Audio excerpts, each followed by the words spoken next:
Não existe, senhores calvinistas, uma graça irresistível. Pois o homem pode sim recusar-se a aceitar o chamamento do Senhor. Lá em Atos 7:51, 13:46 fala sobre isso. As Escrituras afirmam que Deus está conosco enquanto estivermos com Ele.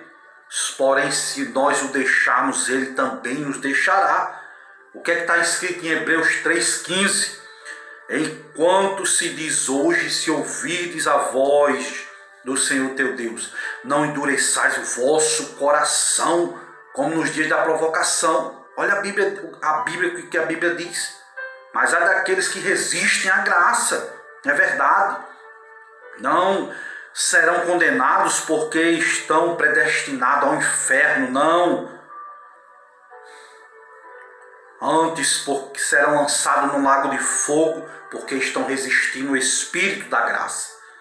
A Bíblia diz: de quanto maior castigo cuidais vós, será julgado merecedor aquele que pisar o Filho de Deus, que tiver profanado o sangue do testamento com que foi santificado, e fizer agravo ao Espírito Santo da graça. É o que a Bíblia diz em Hebreus 10:29.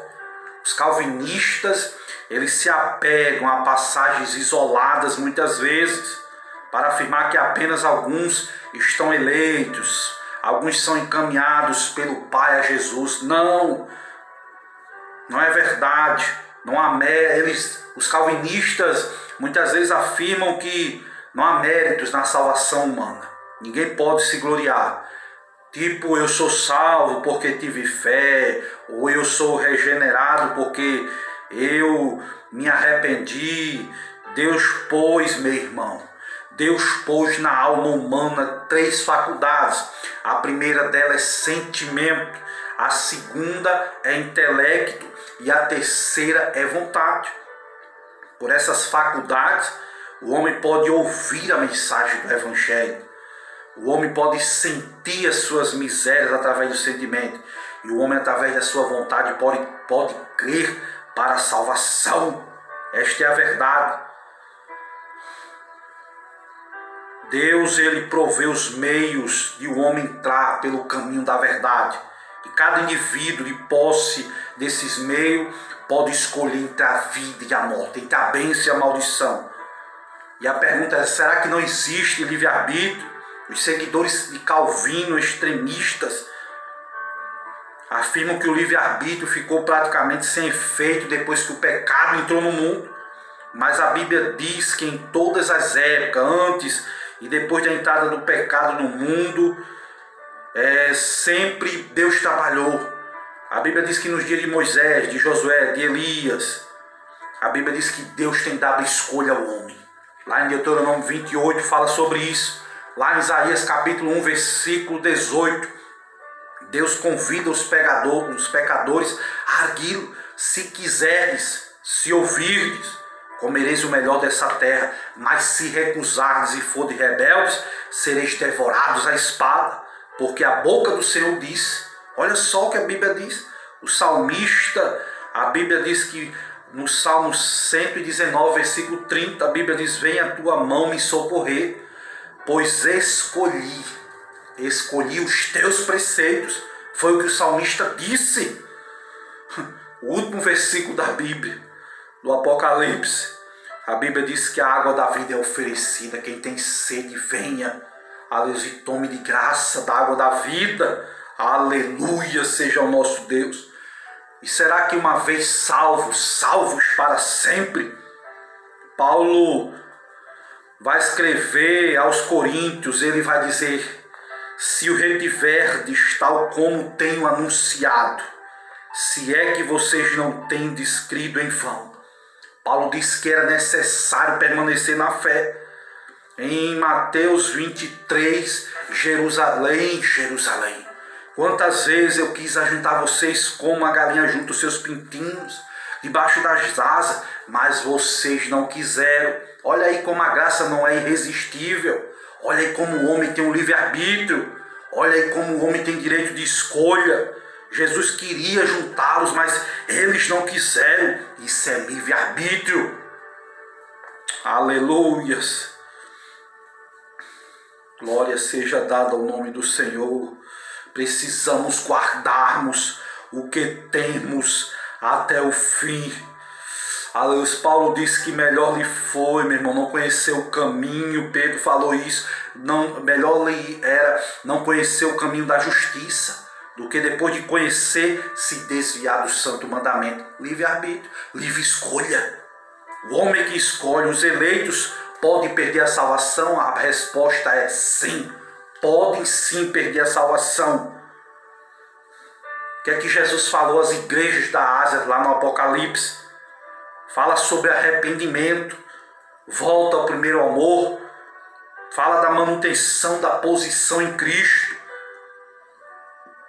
que eles deveriam guardar, reter, conservar o que tinham até a morte, para que não perdesse a sua coroa.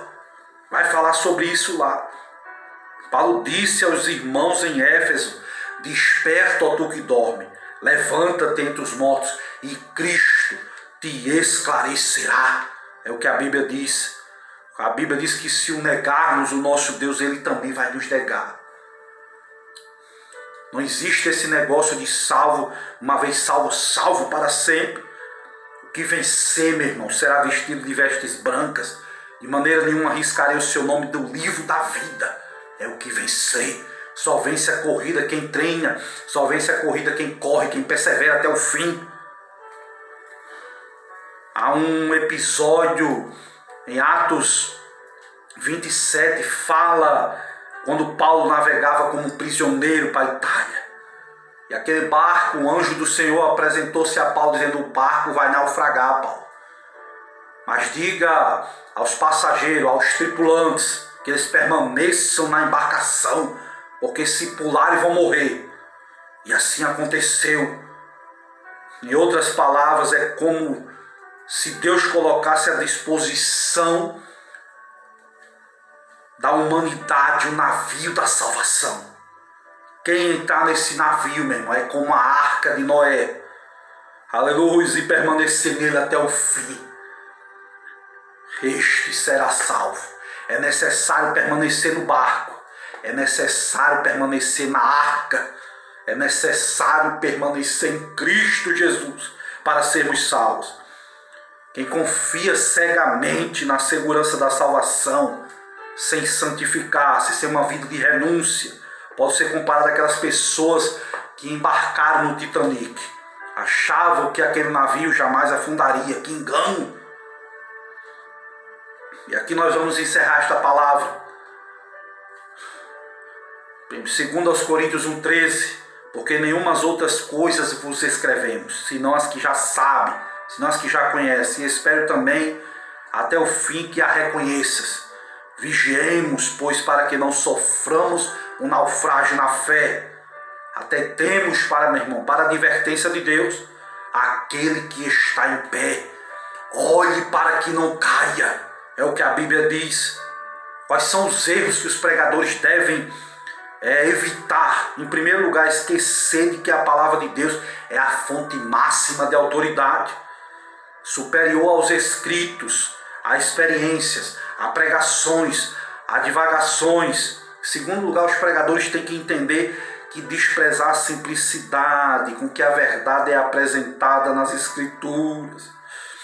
Devemos crer na simplicidade do Evangelho. Em terceiro lugar, os pregadores têm que pensar que devem pensar que a Escritura deixa de ser verdadeira quando não consegue compreender, quando não consegue ter um raciocínio sobre ela. Não, a Bíblia não se contradiz.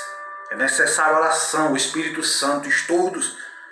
Quarto erro que o pregador deve evitar: considerar a Bíblia uma obra comum, como um livro qualquer, como as obras de Agostinho, de Calvino, de Finney, de Calbart, de Rod. Não, a Bíblia é o livro mais vendido do planeta. Ela é inspirada por Deus. O pregador deve evitar que esquecesse, meu irmão, de que a teologia é valiosa e útil ao lado da Bíblia, ao lado da palavra, e não acima da palavra. O sexto erro que o pregador deve evitar é apegar-se de forma cega ao academicismo. Felizmente, muitos estudantes de teologia se consideram superiores. Há outros que não possuem uma formação teológica, isso é uma babaquice. O sétimo erro que nós devemos evitar como pregador é confiar nos próprios conhecimentos. A Bíblia diz que o sábio não deve se gloriar na sua sabedoria, que o forte não deve se gloriar na sua força. É o que a Bíblia diz, que aquele que diz ser alguma coisa não sabe nada. Esquece de se sujeitar ao Espírito Santo, que revela os mistérios de Deus. Devemos ter muito cuidado. A Bíblia Sagrada deve estar acima de tudo e de todos. É a carta magna, é a Constituição Celestial que deve reger as nossas vidas. Que Deus nos abençoe e nos guarde. Amém.